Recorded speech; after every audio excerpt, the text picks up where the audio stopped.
Good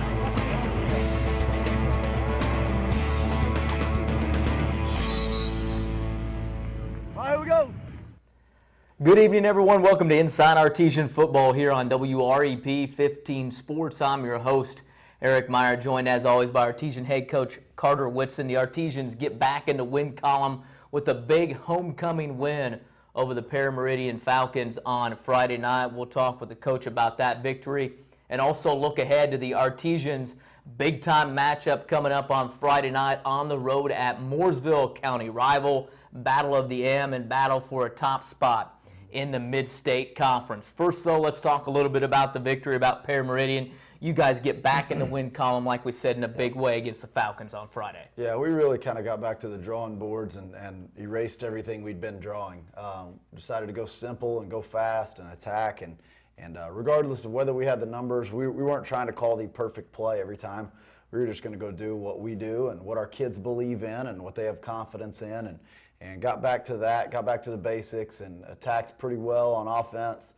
Defense played phenomenal. You know, we really gave up one big play that was just one simple miscommunication from coach to player. Other than that, they play a great game.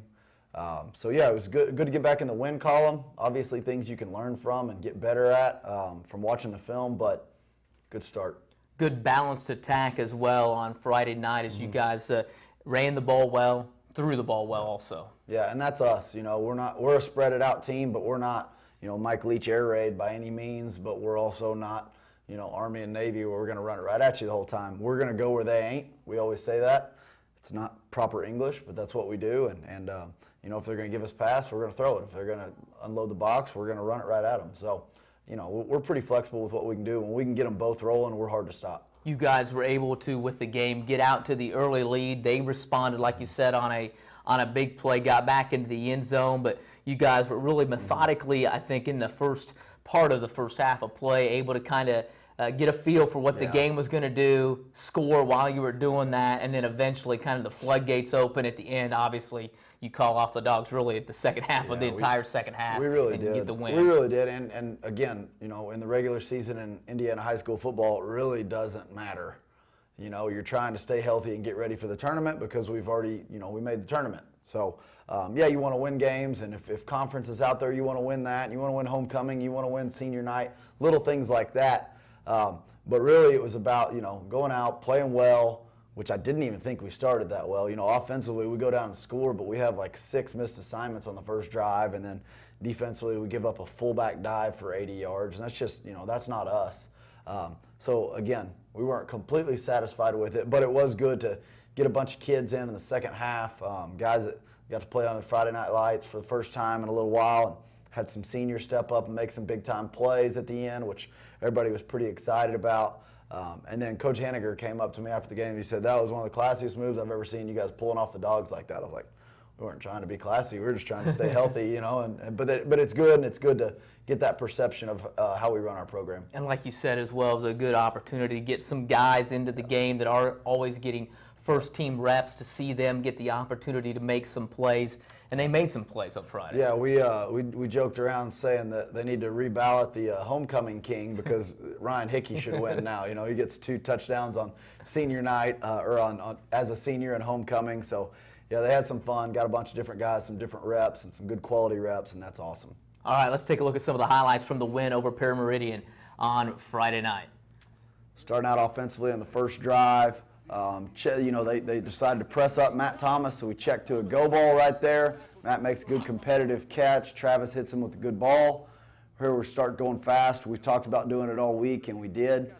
Just a quarterback outside zone right here with a little pull scheme. If we block it right, he walks in the end zone. So, again, little things that we keep watching and critique. And here's inside zone right here. Travis has the ability to pull it, and he walks in pretty easy. Those are always exciting.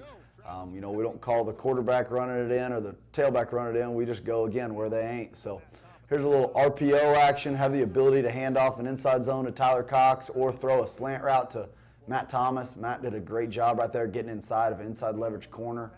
And here's I think it was a 4th and long right here that I just trust my guys to go make plays. And I'm not quite sure which one was going to make that play, but I think Seth came down with it. So, you know, a senior that's been playing both ways, playing really well, came down with a big play and kind of gave us the ability to step on their throats and finish it pretty early instead of getting stopped and stalled out. There's Tyler Cox. Tyler played a good game, started us out and ran the ball well.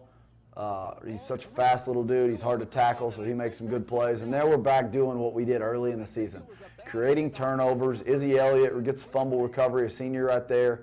When we get that, and then we get a little momentum, we get a little speed option here. Watch Tyler. He's hard to tackle. That little cut right there is pretty good, you know. And I was hoping he'd find the end zone on that, but you even see on the outside, Matt Thomas has his guy on the ground blocking, and the O-line's doing their job. You can really see him moving the line of scrimmage right there forward. So it was, you know, probably the best game that those 5 as a unit have played, and that's good to see. Back on defense on a first down, and they go backwards about 8 yards. Man, that's helps Coach McKinney a bunch call 2nd and 18 defense instead of, you know, 2nd and 4. So we can really go, you know, pin the ears back and go get after the quarterback. There was a bunch of guys right there. Ben Marino and there's Josh Ham again. Josh Ham stepped up and played a great game. You know, filled in for Chase, who was dinged up last week. And then here's Isaac Osborne. Isaac gets in, and Isaac runs angry like he always does. He was a little bit angrier this last week, so that was fun to see. We need to get that out of him all the time. He was not going to be denied from the end zone right here. He was pretty jacked up and excited, and you know, he's a kid that we've been riding all season, and we're going to continue to ride. Back on defense here, a little play action shot right here. Weston Pemberton with another interception. I keep making fun of our secondary guys that our freshman linebacker has more interceptions than any corners or safeties. You know, obviously Weston's playing great and doing better. Here's the bad play right here that turns into a great play. Look at Jackson Kleesner, an offensive lineman, chase this guy down from about 75 yards away, gets him tackled on the 2. You know, just a great hustle. Really shows you what kind of kid he is off of a stupid turnover, but there's no give up. Make him snap it again. Starting out the second half, hit him with a quick slant again to Seth. Seth played well. Travis threw the ball well. Here's a little, you know, play action shot right here that I don't like seeing all this, you know, dancing around, but, you know, getting the ball to the playmakers and letting those guys do their jobs. You know, it's always fun. Big plays, big explosive plays is really what our offense is about. And then back to inside zone right here. Isaac walks in untouched. That's a credit to that O-line. It's a credit to Travis reading it the correct way. And you know, Coach Evans getting those guys to block the right way. Here's Seth again. Seth, I was telling him to go score, don't get caught, and he gets caught. But he's a guy that's playing both ways, playing really well. You know, just a really good football player that's having a fun senior year. A little outside zone right here. Travis, you know, presses it outside, sees a hole, and you know, hits it vertical, goes all the way. And here we go. Here's a little dump pass right here to senior Ryan Hickey. Makes a great cut right there, and then just shows how fast and explosive he is. It was awesome for him to get in the end zone. You know, his teammates were really excited for him. He's a guy, a part of that senior class. There's a few of them that are working extremely hard that don't get all the highlights. So to see him have some fun right there was awesome. You know, now we've got our rotational guys in there. Got a handful of different guys making plays. Zach Petty, another senior with some tackle for losses. Chris Brown was in there. I see TJ McGraw covering up his guy right there. Those are some seniors that, you know, well-deserved playing time when it matters, and it did. This is a great shot right here by Xavier. Xavier throws a corner route to Hickey again. Mr. Homecoming gets his second touchdown of the night, and that was pretty awesome. Here's Billy Bias on an interception, and I was surprised that the camera could keep up with him. I was like, that's why he was on the 4x100 team. Billy stepped up and started for Garrett Miles at corner and played a great game. We need to work on our celebrations a little bit. Looked like a little leaguers right there, but you know, they were having fun. We were excited on the headphones. We were all screaming how fast Billy looked, and you know, it was good to see him benefit from playing a really good game and having a great week of preparation. Yeah, absolutely. A couple of plays then. You saw down in that corner of the end zone first with Jackson running down the kid from Perry Meridian after the turnover, and he was very upset that turnover happened, and kind of showed some of his athleticism and his speed. Good thing to throw on his tape there. And then Billy Bias just kind of you can't hide that stuff off tape, can you? He can go. Those are two great athletes that are juniors. Excited to have them back for another year. But yeah, Jackson a little anger came out when he threw the guy away from him, slingshotted himself, and chases down somebody to make that play. You know, give our defense a chance to make a stop on the 1 yard line, which we have multiple times this year. So, you know, make him snap it again. That was a great effort, team play. He could have easily just, you know, came over to the bench and let that guy score. So it was awesome to see.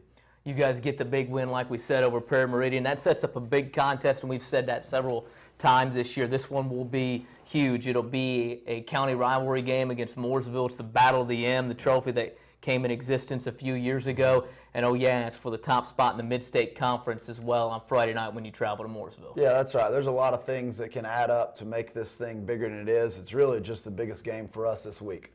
That's what we continue to talk about all year. Whenever we were undefeated, whenever we got beat, we just talk about it one game at a time. Yeah, we got to go to their place, but we've had some good road wins so far this year. And, you know, it's for a traveling trophy, which we have a case for now. You know, it's for the lead in the conference. It's for, you know, momentum going into the tournament. It's a rivalry game. You know, I was telling our seniors yesterday that, you know, we always talked about earlier in the year the Bloomington South game is not a rivalry game until you beat them. Well, you guys haven't been beat by these guys. So they're a good football team, and they know that, and they've got a little anger with that.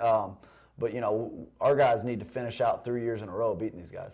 A lot of people will look at this contest as well and try to draw some parallels. The fact that Coach Gillen comes in to take over a program that has been struggling. You come in here to take over a program that has been struggling. Both you guys got things turned around in the second half of the season, got them turned around, and then really have things rolling this year as well. The parallels, though, may be in there a little bit. You're doing it in a little bit of a different way. Coach Gillen's been doing it for a long time at Tri-West, at Decatur Central, at Indian Creek, and now Mooresville. Your first job coming out of here. That's but two matchups here with what they like to do and what you guys like to do. So talk a little bit about what we'll see on Friday. Yeah, I mean, you know, Coach Gillen, like you said, he's been doing it for a while. He gets to go back and look at all those old journals that maybe he took some notes and practice plans of how to turn things around. And I'm sitting there going, you know, let's just go. Let's figure it out on the fly. So, you know, he's done a great job wherever he's been, and obviously getting them turned around year two, which I felt like we had a better year one. So for them to turn it around, it's been really impressive.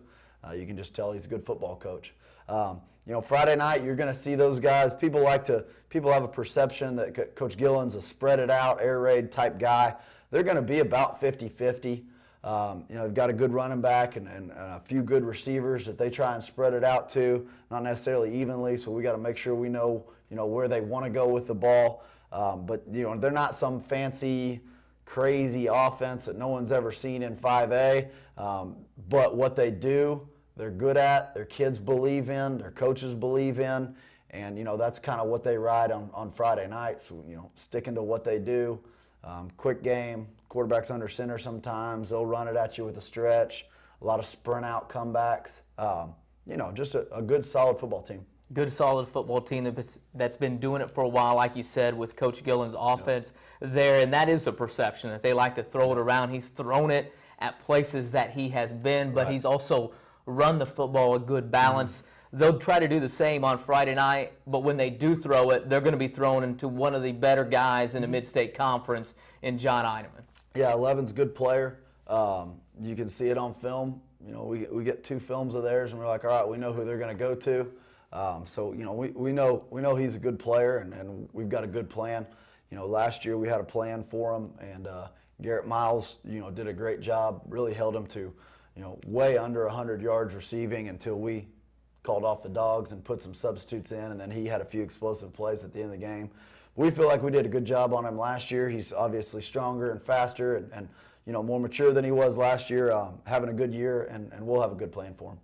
On Friday night as well, when you come into it, we've talked about their offense, their defense as well. Can we talk a little bit about what they're going to try to do defensively against you guys? Yeah, that's where Mooresville is a different team than last year. They're completely different and a lot better on defense. You know, obviously offensively last year they were going to throw it to 11-2 regardless of who was the quarterback. The tailback was the same kid last year, so that stuff's who they are. Really defensively they've changed. They fly around, they play hard. They do have a lot of guys that play both ways, which we always think is an advantage for us. But, you know, they're a 4-down front that plays a lot of cover 4, plays a lot of cover 3, A lot of the times it'll look like our defense, a 4-4 cover 3. They do have one little D end that stands up, even though he's just a D end. He just stands up in his stance, so that kind of makes it look a little bit different. But really, it's just a 4 down front. They'll get frustrated. Any play you get on them a little bit, they're going to come back and blitz the next play, and they're aggressive with that, which is what most defensive coordinators are. So we're kind of ready for that, and we're still going to do what we do and go fast and see if they can adjust to us. What are you guys going to have to do key-wise to the game? Last week you talked about just trying to, are you satisfied with where you are? Yeah. This week, what are you guys focusing on, some keys to the game to come out with a win on Friday night? We looked at offensively, we looked at, again, what we did last week, going fast, up-tempo, attacking, and we really talked about that. We've done quite a bit of conditioning this week and even on Saturday to make sure that our lungs are ready to go fast for a long time. 4 quarters is what we expect, so we're going to go up tempo. We're going to do what we do, and if we take care of the ball and if we block people, if you beat the guy across from you every play, then there's not a whole lot else you can do or worry about. So that's kind of our thought process on offense. And then defensively, again, the biggest key to us or to them is formational awareness. And by formational awareness, we talk about where's number 11. Where's number 11? Where do we need to get an extra set of eyes or extra set of hands on him? While in the same way, they run the ball half the time. So we got to be able to have numbers in the box to stop their running game. Formational awareness, being ready to adjust. We got to tackle in the open field because they're going to make some plays, and we got to make them snap it again and see if we can get some big-time stops. All right, Coach, should be a great atmosphere there on Friday night, a big-time game. Need everybody out there to help support the Artesians. As always, we appreciate you coming in, and good luck on Friday. Thanks so much. That's Artesian head coach Carter Whitson here inside Artesian football. Martinsville coming up, big game like we said. Mid-state conference on the line really on Friday night with Martinsville and Mooresville. It's the county rivalry game between the Artesians and the Pioneers and the battle of the M Trophy as well that you have a case for now as well. So Martinsville and Mooresville coming up Friday night on the road at Mooresville High School. Get out there early, help support the Artesians. As always, I'd like to thank the head coach Carter Whitson for coming in. For Coach Whitson, along with the advanced broadcasting class who helped produce it, I'm Eric Meyer. We'll see you again next time inside Artesian Football.